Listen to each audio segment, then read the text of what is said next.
who want docile, uncreative children, who will fit into a civilization whose standard of success is money.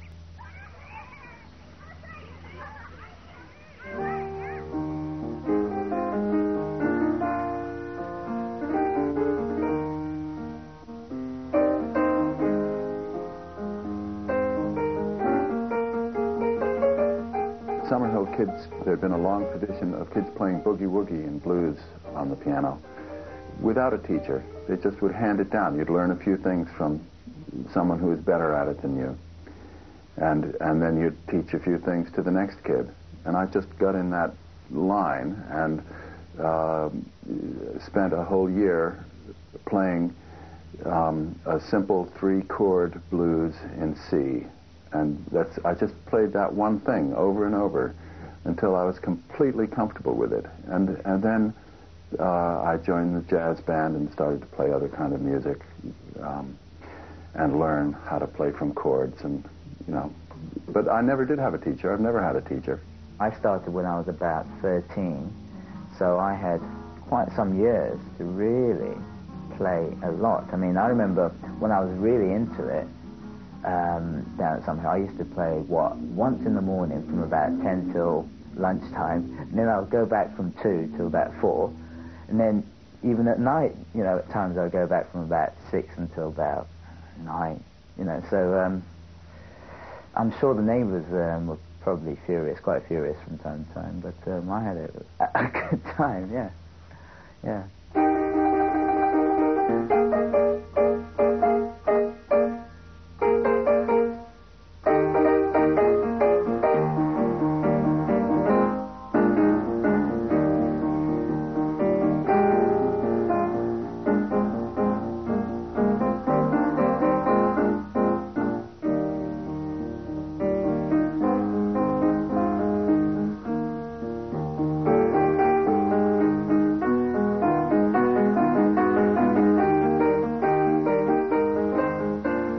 Freedom that comes with that you could even say connected to the piano is a freedom to fail. I had been branded a failure before I got to Summerhill, and it was a terrible thing. I had let everyone down, and there was great shame attached to it. I learned at Summerhill that there's something respectable about being a failure in the world's eyes if you are a success in your own. If you achieve what you are set out to achieve, you manage to achieve your goal, even if it isn't a goal the world appreciates, as they hadn't appreciated my cartooning or my piano playing eventually. It didn't matter. I personally, and a lot of people who were at Summerhill, looked forward to the holidays in the way that most children in boarding schools do. I think it was more enjoyable at school than it was in the holidays. Summerhill for us was the real world, and life outside it was slightly problematical and difficult, and people just behaved stupidly. So it wasn't until we came back to Summerhill at the beginning of term that we could sort of breathe a sigh of relief and just think, right, here's where we can get things done. I think I'd wanted to please adults and to do well for them, but had great personal difficulties sometimes, and to find myself in a world where you didn't actually have to please the adults.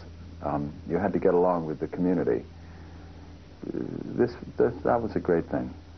Summerhill is an island, and it is not part of a larger social unit. It has to be an island. Out of 100 parents, what percentage would approve of free choice in attending lessons? From the word go, I should have to compromise with what I believe to be truth. Although I write and say what I think of society, if I tried to reform society by action, society would kill me as a public danger.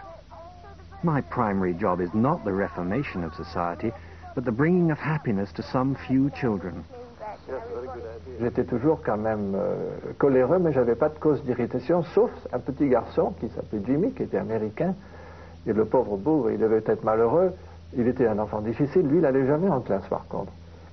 Et il m'a taquiné.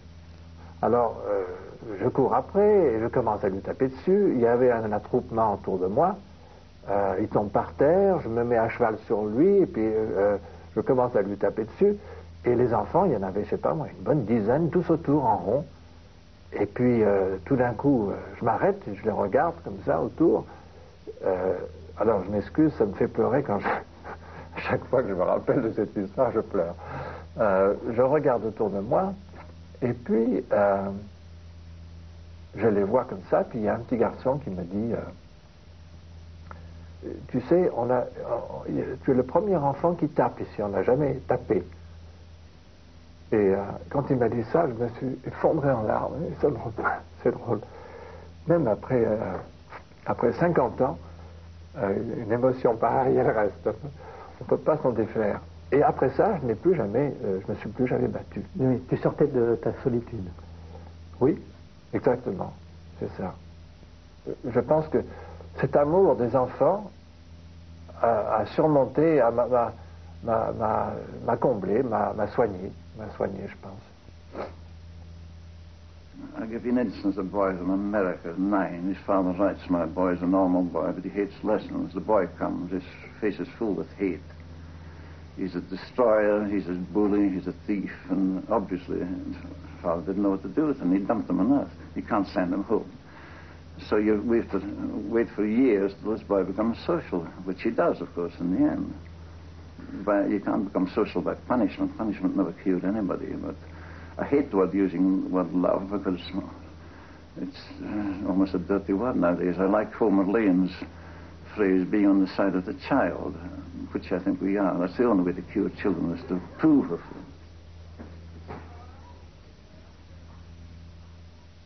What was Neil's position in the school? Of course, he was head of the school, but he tended to keep rather in the background. He did not impose himself on the school. He was always there at the meetings. He was usually there at the Saturday night dances. He did some teaching. I did part of my maths work with him as teacher. But often you might not see him for several days at a time, and he would keep in the background. So he tried to let the school get on and run without him having to impose himself. He would often sit very quietly through the meetings, and if something was going on that he didn't like, he would just sort of gently shake his head, but he wouldn't intrude. So he was a very comforting presence, but not a forceful one. He didn't intrude into the daily life at all. Un jour, j'entends que Neil veut me voir dans son bureau. Je tape à la porte, qui était déjà un peu entrouverte, et il me dit de rentrer. Je rentre, et puis je vois Neil assis derrière son bureau. Et gentiment, il me demande de m'asseoir dans un fauteuil, face de lui. Et puis, souvent, il laissait un long silence avant de parler. Il avait sa bouche qui tombait comme ça, qui était toujours un peu humide sur les côtés. Et puis, avec son accent écossais fort, que j'arrivais à comprendre à peu près, il me dit pourquoi tu es l'enfant le plus heureux de l'école? Je dis moi. Il me dit oui, on te voit rire tout le temps, tu es toujours de bonne humeur, tu es toujours gai, tu es toujours drôle, tu es toujours au-dessus de tout. Mais il me dit en vérité, c'est pas tellement le cas. Alors moi je dis mais si, je suis très content, je suis très très heureux. Tu es heureux à l'école? Oui, je suis très heureux. Il me dit mais la nuit, tu es aussi heureux que ça, comme ça? Je sais que tu es pas si heureux que ça. Et alors tout d'un coup je me suis effondré en larmes. J'ai pleuré parce que j'ai senti que Neil savait que presque toutes les nuits je pleurais dans mon lit. Je lui ai dit mais comment tu sais que je pleure la nuit? Parce que je l'avais dit à personne. Et alors il me dit, oh ben c'est pas difficile, il me dit avec un sourire. Il me dit c'est pas difficile, j'ai qu'à regarder ta peinture, il m'a dit. Tout d'un coup, plus tard, j'ai regardé mes tableaux, je me suis aperçu de la tragédie de ce que j'étais en train de faire. Je peignais des choses vachement tragiques.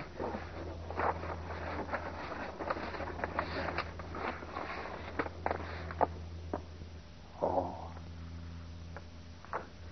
53.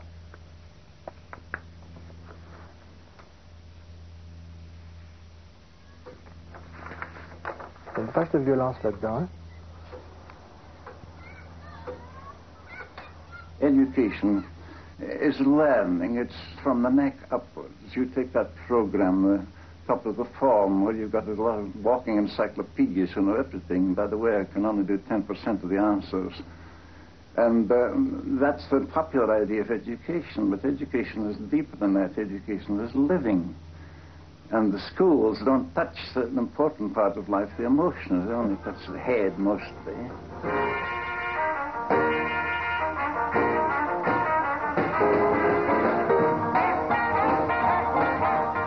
Tous les samedis soirs, on dansait. Et on adorait danser. C'est à Samuel que j'ai la première fois que j'ai senti la hanche d'une femme dans ma main. Petit, en tant qu'enfant, c'est pas comme un adulte, hein, c'est pas du tout la même chose, mais enfin, on se sent très responsable, on sent qu'on a un paquebot en face de soi. Une fille, c'est quelque chose, c'est une montagne, quoi.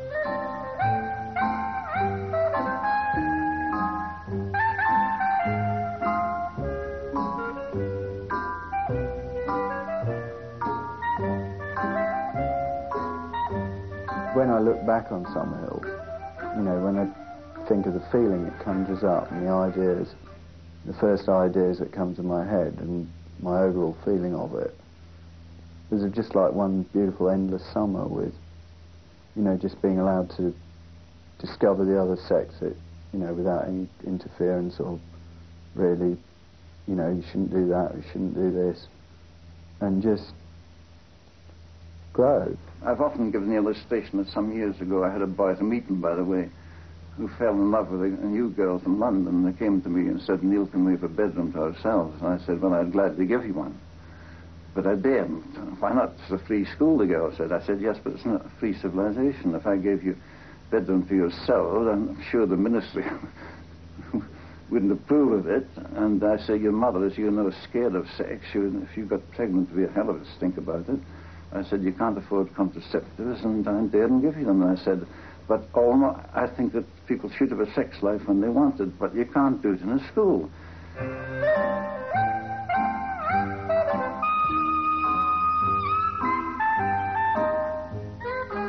This film shows me dancing in boots. This pillow fight was staged for the benefit of the film.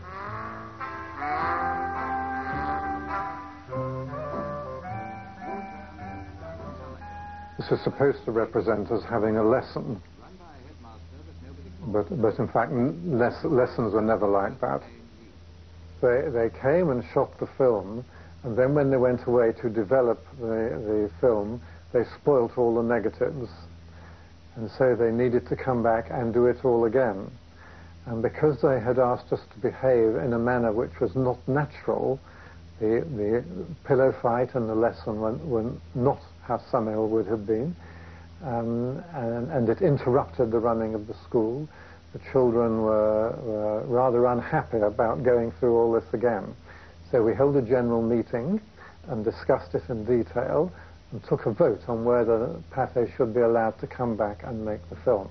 And it was passed fairly narrow, by a narrow majority as far as I remember, that it was passed they'd be allowed to come back, so they did. And you voted for them to come back? Yes, I voted for them to come back. Almost the whole life of the school is organised around the meetings on Fridays and Saturdays, which bring together both children and adults. Where he buys them from, because they need them, I think. An elected chairman leads the discussions and keeps order. All the community's problems, conflicts or demands, all infringements and sanctions, and all the laws governing the life of the school are open to discussion and put to a vote. Everyone, children and adults, has one vote. If need be, a third party, known as an ombudsman, can speak on behalf of those children who desire it. The meetings were absolutely fundamental to life at Summerhill, even though they only happened sort of once, twice a week.